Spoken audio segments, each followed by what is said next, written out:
कीजिए, एक युवा सम्राट अपने तंबू में अकेला बैठा है, मोमबत्ती की मध्यम रोशनी में लिखते हुए, जबकि उसकी सेना आराम कर रही है। इतिहास के सबसे शक्तिशाली साम्राज्य का शासक होने के बावजूद वह विजय या गौरव के बारे में नहीं लिख रहा, बल्कि अपने भीतर की जंग के बारे में लिख रहा है। काम में बाधा ही काम को आगे बढ़ाती है, वह ध्यान से लिखता है। जो रास्ते में खड़ा है वही रास्ता बन जाता है। मार्कस ऑरेलियस को नहीं पता था कि उनकी निजी डायरी 2000 सालों तक बचेगी और लाखों लोगों को प्रेरणा देगी, लेकिन उन्हें यह जरूर पता था कि सच्ची सफलता, जो मुश्किल और चुनौतीपूर्ण समय में भी बनी रहती है, वह भीतर से आती है, और वह इस समझ में अकेले नहीं थे। आज हम 6 प्राचीन रहस्यों को खोलने जा रहे हैं, जो इतनी ताकतवर आदतें हैं कि उन्होंने 2000 सालों तक लोगों की जिंदगी बदल दी है। लेकिन उससे पहले एक सवाल, क्या आपने कभी ध्यान दिया है कि कुछ लोग किसी भी हालात में डटे रहते हैं, जबकि बाकी दबाव में टूट जाते हैं? ऐसे लोग दुर्लभ होते हैं, जो हर मुश्किल के साथ और मजबूत बनते हैं। इनका राज क्या है? इसका जवाब एक दर्शन में छुपा है, जिसने सम्राटों से लेकर गुलामों तक को प्रभावित किया। एक ऐसी बुद्धिमत्ता जो मुश्किलों को अवसरों में बदल देती है। मैं बात कर रहा हूँ स्टोइसिज्म की, लेकिन यह ठंडी, भावना विहीन स्टोइसिज्म नहीं है जिसके बारे में आपने सुना होगा। नहीं, यह असली स्टोइसिज्म है, एक व्यावहारिक दर्शन जिसने इतिहास के महानतम व्यक्तियों को आकार दिया है। और ये सबसे दिलचस्प बात है, जब आप आज के सफलतम लोगों की आदतों का अध्ययन करते हैं, चाहे वे अरबपति उद्यमी हों, चैंपियन खिलाड़ी या बड़े कलाकार, तो आप पाएंगे कि वे अनजाने में इन्हीं प्राचीन सिद्धांतों का पालन कर रहे हैं। लेकिन यहाँ लोग गलती कर जाते हैं।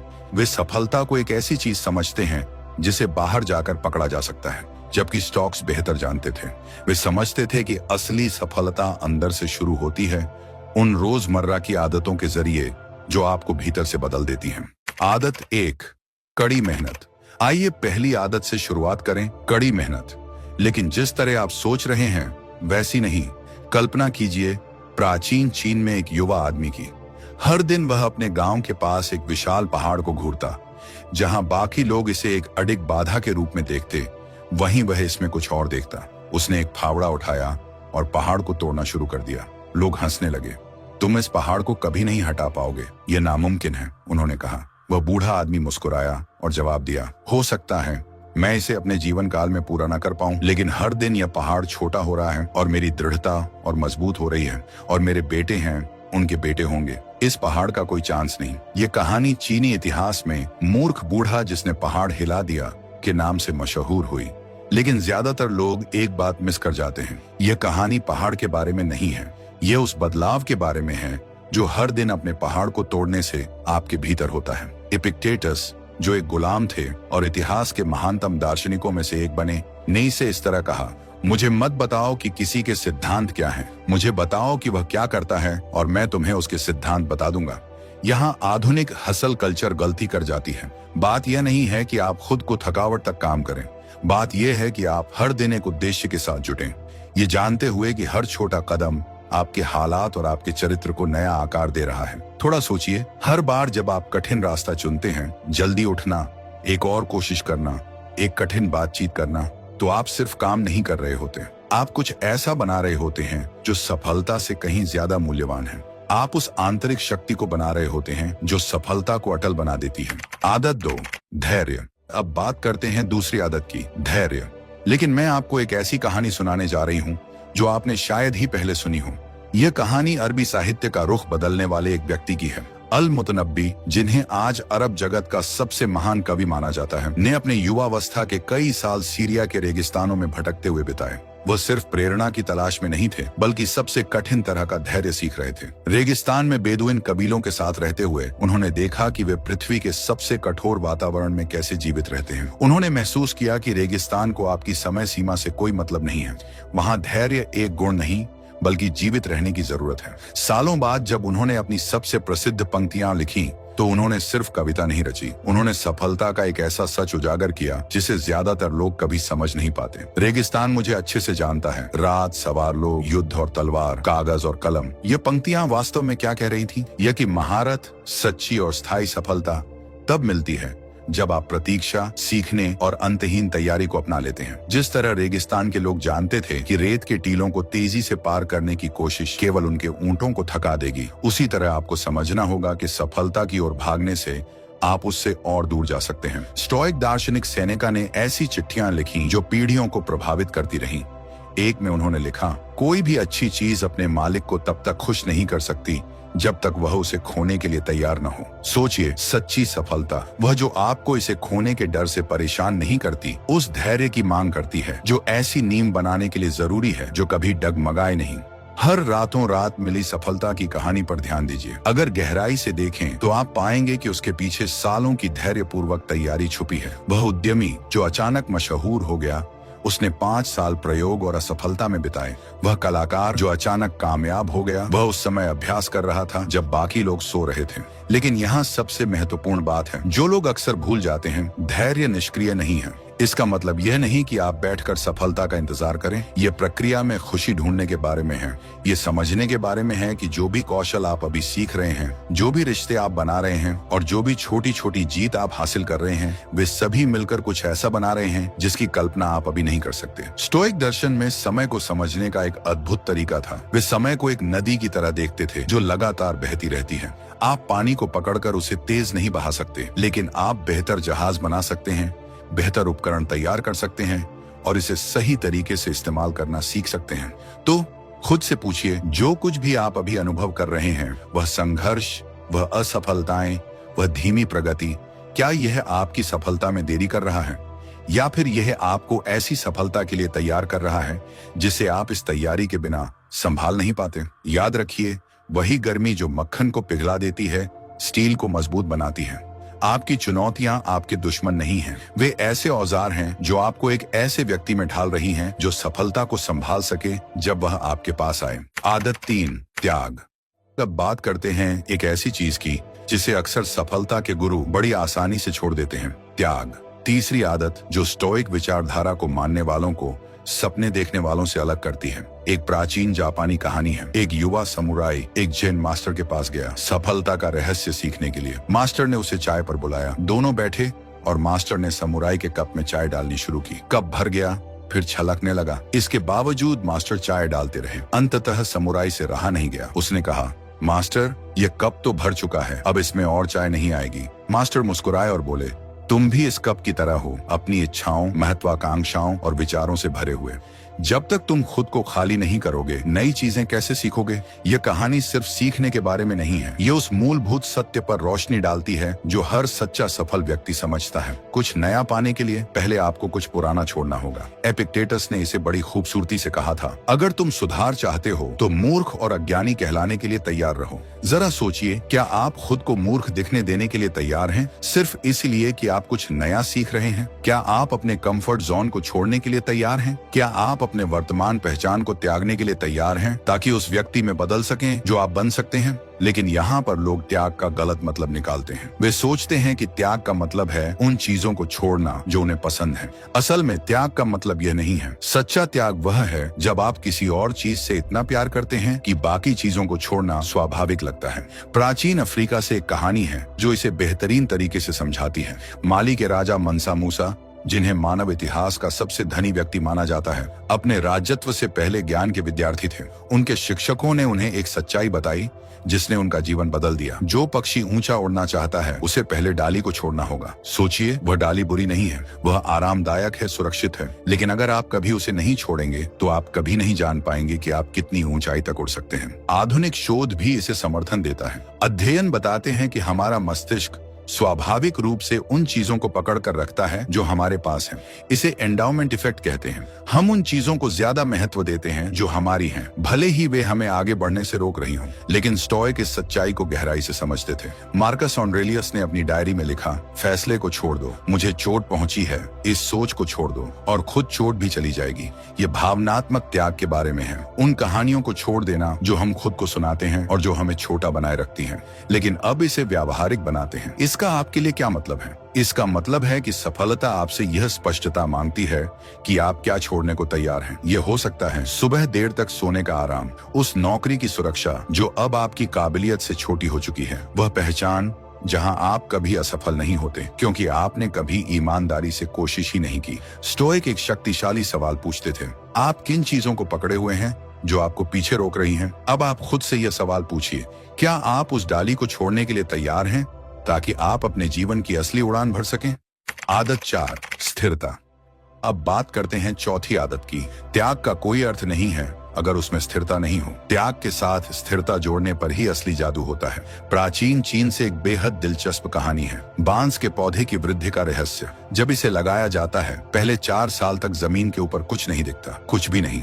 किसान को लगातार खाली जमीन को पानी देना होता है, उसकी देखभाल करनी होती है। असल में उन 4 सालों में बांस जमीन के नीचे अपनी जड़ों का जटिल नेटवर्क तैयार कर रहा होता है और फिर 5वें साल में अचानक बांस 90 फीट ऊंचा हो जाता है, सिर्फ 6 हफ्तों में। अब सवाल उठता है, क्या बांस ने 90 फीट सिर्फ 6 हफ्तों में बढ़ा या पूरे 5 सालों में? यहीं पर अधिकतर लोग स्थिरता को समझने में गलती कर बैठते हैं। वे सिर्फ बांस की ऊंचाई को देखते हैं, लेकिन उन 4 सालों की मेहनत और अदृश्य विकास को नजरअंदाज कर देते हैं। स्टोइक विचारधारा के संस्थापक जैनों ने इस सिद्धांत को एक अनोखे रूपक के माध्यम से समझाया। उन्होंने कहा कि दर्शन शास्त्र और किसी भी उत्कृष्टता की खोज एक उपजाऊ खेत की तरह होनी चाहिए, सुंदर फूलों के बगीचे की तरह नहीं, बल्कि ऐसा खेत जो लगातार पोषण देने वाली फसलें उगाए। आधुनिक विज्ञान भी स्थिरता के इस महत्व को साबित करता है। जब भी आप कोई कार्य बार बार दोहराते हैं तो आप अपने मस्तिष्क में नर्वल पथों को मजबूत करते हैं। इसे माइलिनेशन कहते हैं। यह प्रक्रिया आपके मस्तिष्क की कच्ची सड़क को एक सुखद पक्की सड़क में बदल देती है। जितना अधिक आप इसे दोहराते हैं, उतनी ही सड़क और भी चिकनी और तेज हो जाती है। स्टोइक इस विज्ञान को नहीं जानते थे, लेकिन उन्होंने इसे अपने अवलोकन के माध्यम से समझा। मुसोनियस रूफस, जिन्हें रोमन सुकरात कहा जाता है, ने कहा था, आदत अभ्यास से मजबूत होती है और बार बार अभ्यास इसे और भी मजबूत बना देता है। उन्होंने सिखाया कि उत्कृष्टता कोई एक बार किया गया कार्य नहीं है, बल्कि एक आदत है जो अनेकों दोहराव से बनती है। स्थिरता का एक और सुंदर उदाहरण हमें नेटिव अमेरिकन परंपरा से मिलता है। एक बुजुर्ग अपने पोते को 2 भेड़ियों की कहानी सुनाते हैं। हर इंसान के भीतर 2 भेड़िए लड़ रहे हैं। एक भेड़िया डर, गुस्से और आत्मसंदेह का प्रतीक है। दूसरा भेड़िया साहस, दयालुता और धैर्य का प्रतीक है। पोता पूछता है, कौन सा भेड़िया जीतता है? बुजुर्ग जवाब देते हैं, वही जिसे तुम लगातार भोजन देते हो। ये हमें स्थिरता की एक महत्वपूर्ण सच्चाई सिखाता है। स्थिरता का मतलब परफेक्शन नहीं है, बल्कि परसिस्टेंस है। स्टोइक इसे पथ पर लौटने का अभ्यास कहते थे। वे जानते थे कि कभी कभी वे अपने सिद्धांतों से भटकेंगे, लेकिन कुंजी यह थी कि गिरने के बाद वापस उठें। जरा पानी को पहाड़ से बहते हुए देखिए, वह कभी सीधी रेखा में नहीं बहता, वह बाधाओं के चारों ओर बहता है और अपने गंतव्य की ओर बढ़ता रहता है। यही सच्ची स्थिरता है। एपिक्टेटस ने इसे खूबसूरती से व्यक्त किया, चीजें वैसी होने की चाह मत रखो जैसी तुम चाहते हो, बल्कि यह चाहो कि चीजें वैसी ही हों जैसी वे वास्तव में हैं। तब तुम्हारा जीवन सहजता से आगे बढ़ेगा। अब सोचिए, स्थिरता का मतलब सिर्फ एक ही चीज बार बार करना नहीं है। इसका मतलब है अपने सबसे अच्छे रूप में बने रहना, चाहे परिस्थितियां कैसी भी हों। जब आप थके हुए हों, जब आप निराश हों, जब कोई देख ना रहा हो, यही वे पल हैं जो आपकी स्थिरता को परिभाषित करते हैं। जापानी संस्कृति में काइजन का विचार है, छोटे निरंतर सुधार के माध्यम से प्रगति। लेकिन एक और गहरा सिद्धांत है जिसे दानारी कहते हैं, अपने जीवन से फालतू चीजों को हटाना, ताकि आप उन चीजों पर ध्यान केंद्रित कर सकें जो वास्तव में मायने रखती हैं।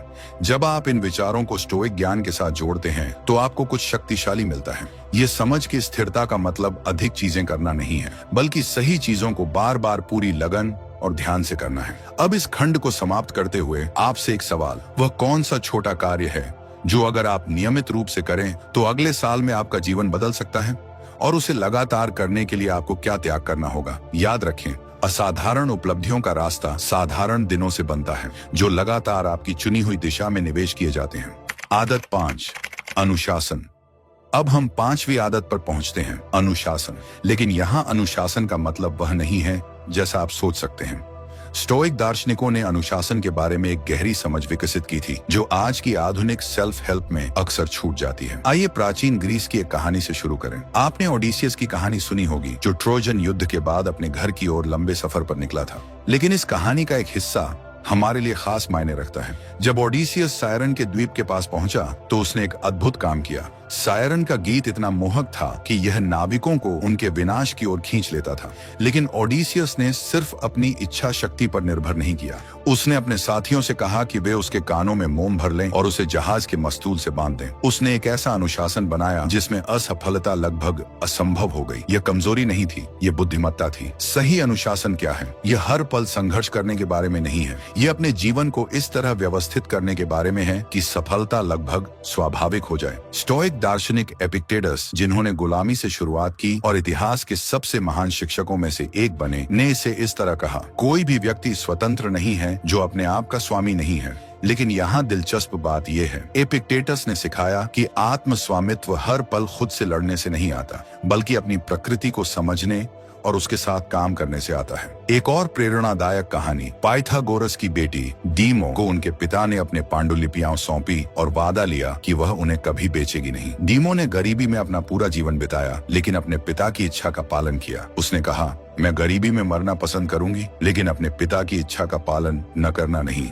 ये सिर्फ हठधर्मिता नहीं थी, ये उद्देश्य की इतनी स्पष्टता थी जिसने अनुशासन को स्वतः स्फूर्त बना दिया। आधुनिक मनोविज्ञान इसे चॉइस आर्किटेक्चर कहता है, अपने परिवेश को इस तरह से तैयार करना कि अच्छे निर्णय लेना स्वाभाविक बन जाए। स्टोइक 2000 साल पहले ही इसे समझ चुके थे। मार्कस ऑरेलियस ने लिखा कि वह अपने बिस्तर को जमीन पर रख देते थे ताकि लंबे समय तक सोने का लालच न हो। उन्होंने अपनी आराम की इच्छा से लड़ाई नहीं की, उन्होंने विकल्प ही हटा दिया। यहीं पर लोग अनुशासन को गलत समझते हैं। वे इसे प्रतिरोध मानते हैं, हर चीज को ना कहने का अभ्यास। लेकिन असली अनुशासन हाँ कहने के बारे में है, किसी बड़ी चीज के लिए। ये एक नजरिए के बारे में है जो इतनी प्रेरक हो कि वह आपको खींचकर आगे ले जाए, बजाय इसके कि आपको खुद को धक्का देना पड़े। चीन की एक प्राचीन कहानी पर विचार करें। प्रसिद्ध धनुर्धर यी से किसी ने पूछा, अगर आप निशाना चूक गए तो क्या होगा?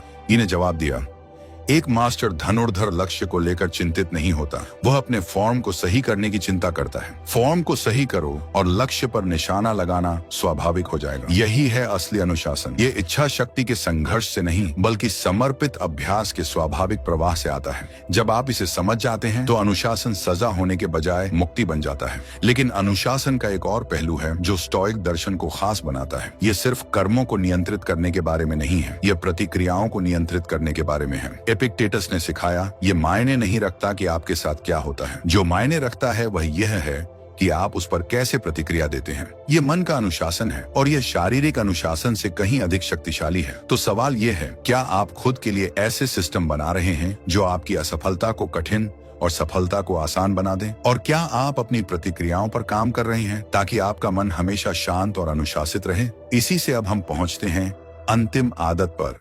आदत 6, आत्मविश्वास।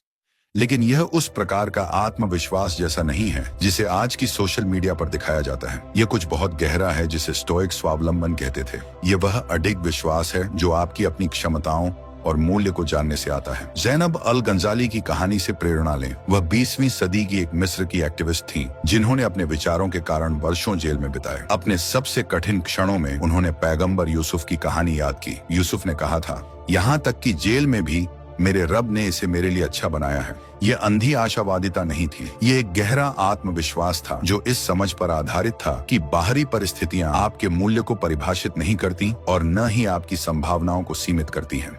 स्टोइक्स ने इसे बहुत पहले समझ लिया था। सेनेका ने लिखा, जो व्यक्ति पहले ही से डरकर दुख सहता है वह अनावश्यक रूप से अधिक कष्ट उठाता है। असल आत्मविश्वास क्या है? यह नहीं है कि आप हमेशा सफल होंगे, बल्कि यह है कि आप असफल हो जाएं तो भी आप ठीक रहेंगे। सोचिए, अधिकांश लोगों का आत्मविश्वास उनकी सफलताओं पर आधारित होता है, लेकिन सच्चा और टिकाऊ आत्मविश्वास तब आता है जब आप असफलताओं का सामना करते हैं और महसूस करते हैं कि वे आपको बर्बाद नहीं कर सकती। हर बार जब आप गिरते हैं और फिर खड़े होते हैं तो आप न केवल अपनी पुरानी स्थिति में लौटते हैं, बल्कि एक मजबूत और लचीला आत्मविश्वास विकसित करते हैं। स्टोइक्स का एक अभ्यास, वे नियमित रूप से गरीबी का अभ्यास करते थे, ऐसी असुविधाओं का अनुभव करना जिन्हें वे झेल सकते थे। क्यों? क्योंकि जब आप जानते हैं कि आप सबसे बुरी स्थिति को झेल सकते हैं तो आप उससे डरना बंद कर देते हैं। आपका आत्मविश्वास अडिग हो जाता है क्योंकि वह अनुभव पर आधारित होता है, न कि उम्मीद पर। 6 आदतों का संगम। अब जब हम इन 6 आदतों, कठिन परिश्रम, धैर्य, बलिदान, निरंतरता, अनुशासन और आत्मविश्वास को एक साथ लाते हैं तो हम एक अद्भुत चीज देखते हैं। ये आदतें अलग अलग गुण नहीं है, ये एक ही हीरे के विभिन्न पहलू हैं। हर आदत दूसरी को मजबूत करती है। कठिन परिश्रम आत्मविश्वास का निर्माण करता है, धैर्य निरंतरता को संभव बनाता है, बलिदान अनुशासन को मजबूत करता है। ये सभी मिलकर कुछ ऐसा बनाते हैं जो इनके जोड़ से कहीं अधिक बड़ा है। मार्कस ऑरेलियस की कहानी याद करें। जब वह मोमबत्ती की रोशनी में लिख रहे थे तो वह सिर्फ एक आदत का अभ्यास नहीं कर रहे थे, वह इन सभी 6 आदतों को जी रहे थे। आत्मचिंतन के कठिन परिश्रम में जुटे थे, रोजाना ज्ञान प्राप्त करने का धैर्य रख रहे थे, विकास के लिए आराम का बलिदान दे रहे थे, दैनिक अभ्यास में निरंतरता बनाए हुए थे, सच्चाई का सामना करने के लिए अनुशासन दिखा रहे थे